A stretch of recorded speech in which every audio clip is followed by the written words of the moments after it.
Media మిత్రులకి అందరికీ కూడా హృదయపూర్వక నమస్సుమాన్ని తెలియజేసుకుంటూ 2 రోజుల కిందట ఒక ఎలక్ట్రానిక్ మీడియా ఛానల్లో పేర్నాటి శ్యామ్ ప్రసాద్ రెడ్డి అప్రూవర్గా మారి ప్రభుత్వానిక అధికారులక అనే ఒక క్వశ్చన్ మార్క్ పెట్టి సోషల్ మీడియాలో ఒక ఫీలర్ను వదలడం జరిగింది.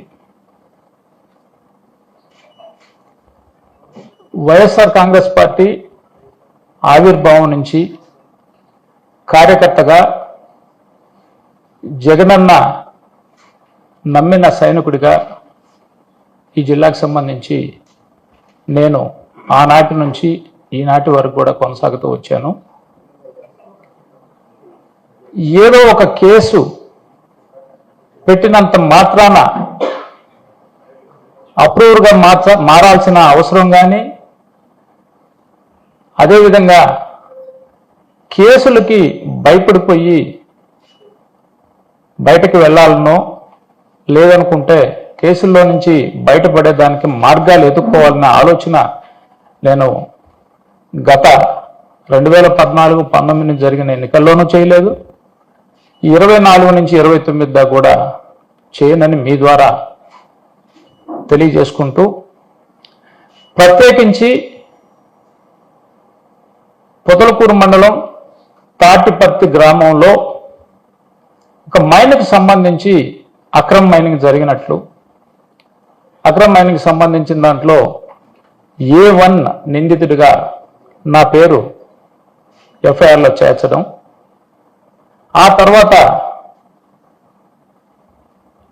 మాజీ వ్యవసాయ శాఖ మంత్రి గారు కాకాని గోవర్ధన్ రెడ్డి గారిని A4గా కేసులో నిందితునిగా చేర్చడం, ఇట్లా తర్వాత ఒక 10 మందిని దాదాపుగా దాంట్లో కేసులో ముద్దాలుగా చేర్చడం జరిగింది. ఆ కేసుకు సంబంధించి పోలీసుల విచారణే పూర్తి కాలేదు. Still enquiry is going on అని చెప్పి కోర్టుకి సమర్పించిన డాక్యుమెంట్స్లో ఎవరైతే ఇన్వెస్టిగేషన్ చేస్తున్న అధికారులు ఉన్నారో వాళ్లే ఇన్వెస్టిగేషన్ జరుగుతుందని చెప్పి చెప్తున్న సందర్భంలో ఏదో ఒక బురద చల్లితే దానికి ఒక పెద్ద ఎత్తున రివ్యూస్ వస్తాయని అనుకున్నారో, లేకపోతే ఛానల్ని మనం పెద్ద ఎత్తున ముందుకు తీసుకెళ్లే కార్యక్రమం చేపడదామని అనుకున్నారో నాకైతే అర్థం కాలేదు. కానీ నన్ను ఆ కేసుకు సంబంధించి ఇన్వెస్టిగేషన్ ఆఫీసర్ గారు కానీ, సంబంధిత డిఎస్పీ గారు కానీ నన్ను పిలిచి నా దగ్గర ఒక స్టేట్మెంట్ రికార్డ్ చేసి, ఆ స్టేట్మెంట్లో నేను ఇచ్చిన ఆ కంటెంట్ ఏదైతే ఉంటుందో ఆ కంటెంట్లో మాజీ మంత్రి గారి మీదనో లేదనుకుంటే మిగిలిన నిందితులు ఎవరైతే ఉండారో వాళ్ళ మీదనో చెప్పి తప్పించుకునే ప్రయత్నం ఏదైనా చేసి ఉంటే ఆ ఛానల్ వాళ్ళకి తెలిసి ఉంటే నాకు కొంచెం ఆ స్టేట్మెంట్ ఏదైనా ఇస్తే మీ అందరికి కూడా చూపిస్తాను. ఫిబ్రవరి 16వ తేదీ నన్ను ఆ కేసులో నిందితునిగా చేర్చడం జరిగింది. 19వ తేదీ నేను హైకోర్టును ఆశ్రయించడం జరిగింది. 24వ తేదీ హైకోర్టు వారు నాకు ఒక డైరెక్షన్ ఇవ్వడం జరిగింది. Police not to take any coercive steps A1 until further orders అని చెప్పి ఇవ్వడం జరిగింది. పోలీస్ అధికారులు ఏదైనా నాకు నోటీస్ ఇస్తే సహకరించమని ఒక ఆర్డర్ నాకు పాస్ చేయడం జరిగింది. ఆ తర్వాత పోలీస్ అధికారులు ఎవరు, ఇన్వెస్టిగేషన్ అధికారులు ఎవరు నాకు నోటీస్ ఇవ్వలేదు. నన్ను పిలిచి నేను వెళ్ళి అక్కడ ఏదైనా స్టేట్మెంట్ రికార్డ్ చేసి ఉంటే స్టేట్మెంట్ ఇచ్చి ఉండి ఆ రికార్డ్ ఏదైనా స్టేట్మెంట్ రికార్డ్ ఏదైనా ఆ న్యూస్ ఛానల్ వరకు వచ్చి ఉంటే దాంట్లో నేను గోవర్ధన్ రెడ్డి గారి పేరు లేదనుకుంటే మిగిలిన 6 మంది 7 మంది పేర్లు చెప్పి ఉన్నట్లు భావించుంటే అప్రూవర్గా మారాడనో లేకపోతే ఇంకోటనో చెప్పవచ్చు. మరి వీళ్ళకి ఏ విధంగా వచ్చిందో, ఏ విధంగా తెలిసిందో, ఎవరు చెప్తే చెప్పారో అంత సమాచారం ఎందుకన్నా ఇంత పెద్ద ఎత్తున బాబాండాలు వేయడం? ఏదైనా ఉంటే డైరెక్ట్గా ఫేస్ టు ఫేస్ అడగచ్చు, చేయొచ్చు, చెప్పచ్చు.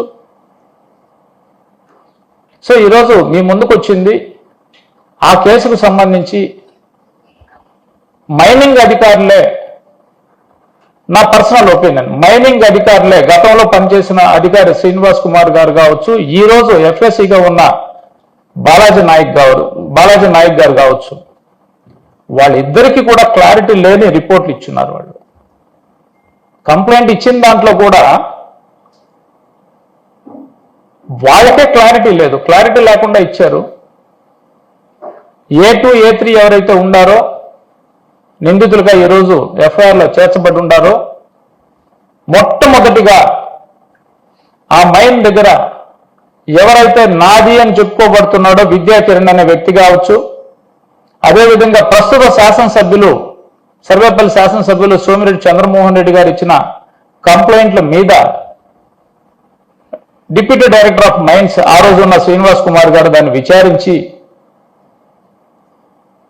పేర్నాథ్ శ్యాంప్రసాద్ రెడ్డి, వాకాటి శ్రీనివాసరెడ్డి, వాకాటి శివారెడ్డి వీళ్ళ ముగ్గురు గురించి మేము గ్రామంలో విచారించి విఆర్ఓని విచారించిన తర్వాత గ్రామస్తులు చెప్పిన దాని మీదట వాకాటి శ్రీనివాసరెడ్డి, వాకాటి శివారెడ్డి అనే వ్యక్తులు మాత్రం ఇక్కడ ఇల్లీగల్ గా చేసినట్లుగా మేము భావిస్తున్నాం కాబట్టే 7.56 కోట్ల రూపాయలతో వాళ్ళకి షోకాస్ నోటీసులు ఇవ్వడం జరిగింది. So it's clear. వాళ్ళు విచారించుకున్నారు, విచారణలో వాళ్ళిద్దరూ చేసినట్లుగా భావించామని చెప్పి వాళ్ళు షోకాస్ నోటీసులు కూడా ఇవ్వడం జరిగింది. దాని మీద అడ్వకేట్ దగ్గర నుంచి రిప్లై ఇవ్వడం కూడా జరిగింది. రైట్, అది అయిపోయింది. తర్వాత మళ్ళీ దాన్ని విచారణకి దీనికి తీసుకున్నారని చెప్పి తెలిసింది. విచారణ జరగడం మొదలుపెట్టారు. 12/2/2025 ప్రస్తుతం ఇన్ఛార్జిగా ఉన్న deputy director of mines Balaji Naik గారు పేర్నాథ్ శ్యాంప్రసాద్ రెడ్డి, వాకాటి శ్రీనివాసరెడ్డి, వాకాటి శివారెడ్డి వీళ్ళ ముగ్గురు ఉన్నట్లుగా గతంలో ఇచ్చిన డిప్యూటీ డైరెక్టర్ ఇచ్చిన దాన్ని బేస్ చేసుకొని నేను చెప్తున్నానని చెప్పి ఆయన చెప్పడం దాంట్లో పొందుపరిచాడు. దాంట్లో కూడా ఏం చేశాడంటే ఆ పారాగ్రాఫ్ ఏదైతే శ్రీనివాస్ కుమార్ విచారించిన తర్వాత విచారణలో ఈ ఇద్దరే అని చెప్పి తేలిందని నేను నోటీస్ ఇచ్చానని చెప్పి చెప్పబడ్డారో దాన్ని హైడ్ చేస్తూ దాన్ని కనపరచకుండా పూర్తిగా పారాగ్రాఫ్ని అగైన్ మళ్ళీ 3 పేర్లు చెప్పడం జరిగింది. దాని మీద కేసు కట్టాలి. మళ్ళీ 2 రోజుల తర్వాత 14/2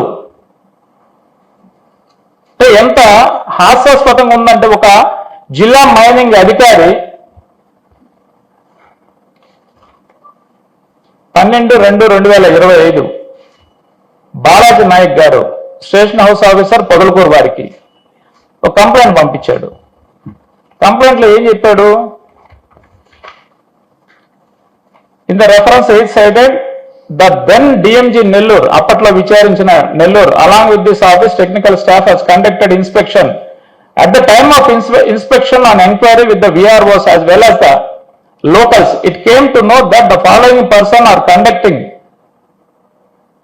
illegal quarrying for miscellaneous quartz and feldspar minerals in the subject area and exported to China via Chennai port through various exporters.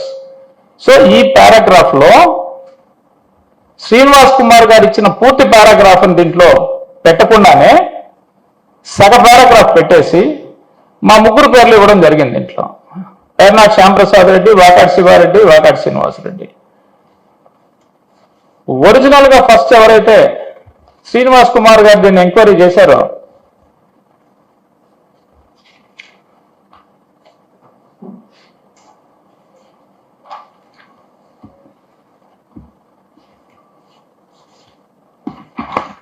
అధికారులుగా ఉండి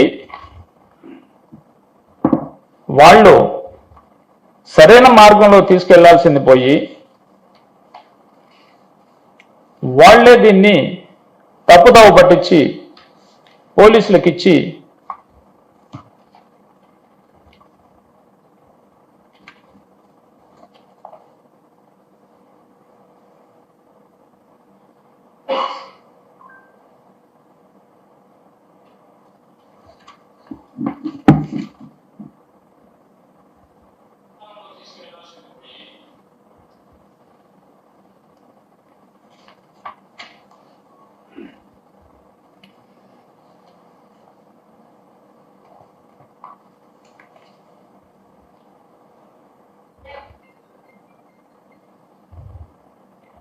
Vakad Sivareddy, Vakad Srinivasreddy of the above address entries are hereby instructed to show cause as to why action shall not be initiated against them under Rule 26 subsection 2 and of APMMC rules అని చెప్పి శ్రీనివాస్ కుమార్ గారు గతంలో పనిచేసిన DD గారు వాళ్ళిద్దరికి show cause నోటీసులు ఇస్తే దాన్ని 12/2/2025 తేదీన నా పేరు కూడా కనబరుస్తూ ప్రస్తుత ఇన్ఛార్జిగా ఉన్న డీడీ గారు ఇవ్వడం జరిగింది.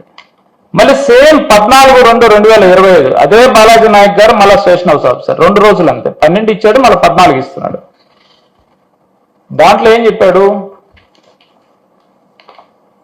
Further it is informed that the then district mines and geology officer Nellore, దీంట్లో పూర్తి పారాగ్రాఫ్ పెట్టాడు. చెన్నై పోర్ట్ అని ఆపేసిన వ్యక్తి తర్వాత notice the culprits who are conducting illegal quarrying in the subject area and issued notices to the culprits of Sri Vakad Sivareddy and Sri Vakad Srinivasreddy respectively. Though the reference unsigned P. Bhaskara advocate on behalf of Vakad Sivareddy and Vakad Srinivasreddy submitted replies against the show cause notice. So 12వ తేదీ ఒక complaint ఇచ్చాడు, 14వ తేదీ ఒక complaint ఇచ్చాడు పగల్పూర్ PS లో. 16వ తేదీ నన్ను ముద్దాయిగా చేస్తూ కట్టారు. నేను కోర్టుకు వెళ్ళాను, తెచ్చుకున్నాను, అయిపోయింది. తర్వాత జరిగిన పరిణామాలు వ్యవహారాలు అన్ని మీకు అందరికీ తెలిసిందే, తెలియదేం కాదు. ఆ కేసుకు సంబంధించిన దాంట్లో ఎవరెవరిని అరెస్ట్ చేశారు, ఎవరెవరిని సరెండర్ చేశారు, ఎవరెవరు రిమాండ్కి వెళ్ళారు, ఈరోజు జరుగుతున్న పరిణామాలు ఇవన్నీ. ఇప్పుడు నేను అప్రూవర్గా మారితే అసలు ఏమనుకో నేను ఎందుకుంటాను దాంట్లో?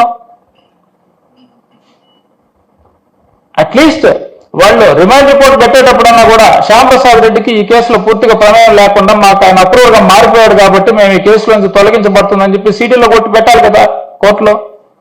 లేదు నాకు నోటీస్ ఇచ్చి ఉంటే మీడియా ముందుకు వచ్చా, నాకు ఇన్వెస్టిగేషన్ ఆఫీసర్ నాకు నోటీస్ ఇచ్చాడు, రమ్మంటున్నారు, నేను పోతున్నాను అని చెప్పి మీకు చెప్పే పోతాను కదా నేను. దాపరికి ఏముంది? అందరం పార్టీలో ఉన్నాము, నేను బయటపడిపోతున్నాను, ఎస్ మనం ఎస్కేప్ అయిపోవచ్చు ఈ కేసులో నుంచి, మన క్లీన్ చిట్తో బయటపడిపోతాము